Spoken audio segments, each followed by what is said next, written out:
What do you say to your daughter or your daughter-in-law on Mother's Day after the loss of her baby or child? Is it better to just steer her attention away from her anguish and distract her, or to mention her loss?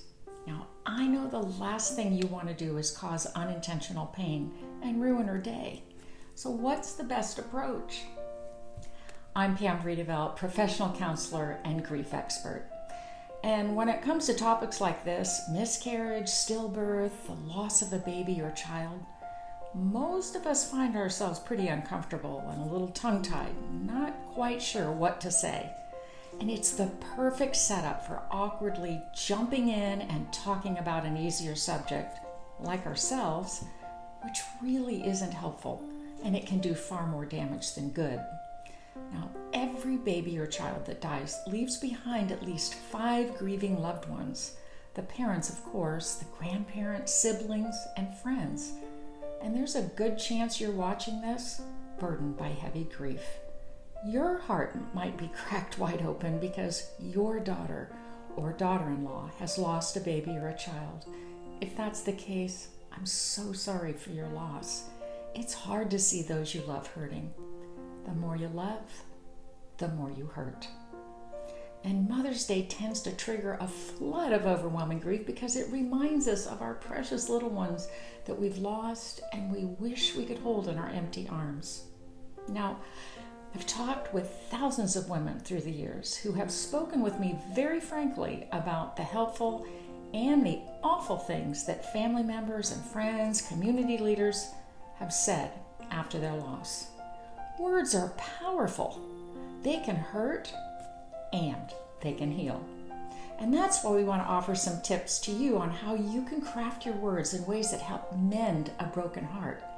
And in this video, we're going to share some do's and don'ts about what you can say to your daughter or your daughter-in-law on Mother's Day. So right from the get-go, let's start with the don'ts. Now, these are common things that a lot of people say, and you want to steer as far away from them as possible. So please don't say, your baby's in a better place, you'll get pregnant again, or time heals all wounds, or at least you know you can get pregnant, or God knows best, and there's a reason for everything, or be brave. Now, to a grieving mom, that sounds like get over it. And it's also better not to ask sweeping, broad questions. They're just harder to answer when you're grieving. Specifics are much better. So rather than asking, how are you? Say something like, is there anything that I can do for you? Or how can I help you? See, if your daughter says no to your offer, please don't push. Entering into another's grief happens by invitation only. Just let her know that she's welcome to reach out anytime. But after that, follow her lead and just release your expectations for a particular response. Your daughter's not herself right now. And more than anything, she just needs grace and compassion. Now I'd like to introduce you to my daughter, Jessie, who is going to share with you some creative ways to bring hope and healing to your daughter or daughter-in-law on Mother's Day. Hi, I'm Jessie Friedevelt Schultz. This last year, my husband and I suffered the loss of 2 babies. We've been walking through the grief together and taking our time to heal. And on behalf of moms who are grieving this Mother's Day, I want to say thank you. Thank you for taking the time to care. How about reaching out a week or 2 before Mother's Day? Your daughter or daughter-in-law is already thinking about Mother's Day because of all of the grocery store displays and TV ads that run a month in advance. You might say something like, I'd love to do something special for you for Mother's Day. In the next few days, can you give me some ideas that would be meaningful to you? Or, Mother's Day is coming up and I'm wondering if there's anything that I can do to lighten your load or to make your day a little brighter. It's easy to assume that you know what would help, but grief is unpredictable and tricky.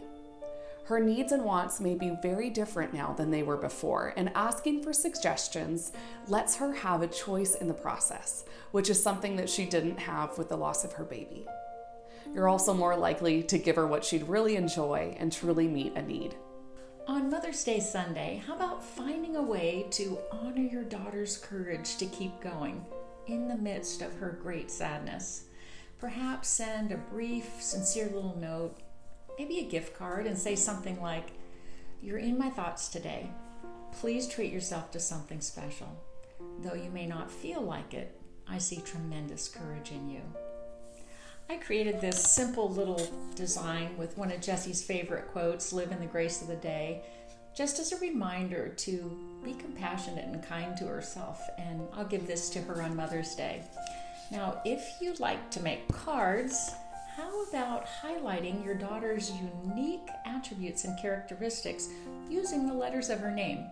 Here's one I made for Jessie. J is for Jewel. You are priceless beyond words. E, effervescent. Your sparkle lights up our lives. S for strong. You stand strong with dignity. S for smart. You are crazy smart and perceptive. I for intuitive. Your intuition is spot on.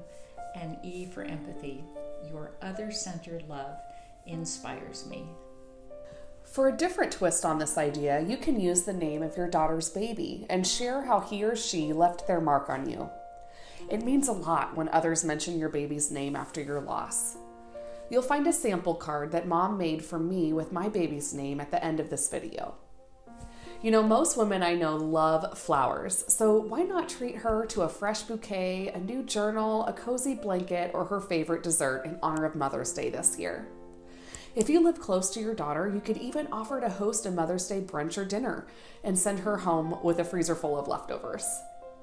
Or maybe you could share a favorite Bible verse with her, or a poem, or write out a prayer or a blessing for her in a card. Another idea is to simply just give her a call and say, "I love you and I'm thinking about you." If you'd like a summary of these ideas, we have a tip sheet and a colorful printable for you. Live in the grace of the day. Simply go to pamvriedevelt.com, click on gifts in the upper right-hand corner, and you'll find them there. There are 7 unique videos in this series filled with practical tips about what loved ones and community leaders can say to honor and comfort moms who are grieving this Mother's Day. We invite you to pass these videos on to others who might find value in them as well. Thank you for taking the time to care and sharing some extra TLC with grieving moms you know this Mother's Day. Just a few minutes of your time and kindness can make a huge difference.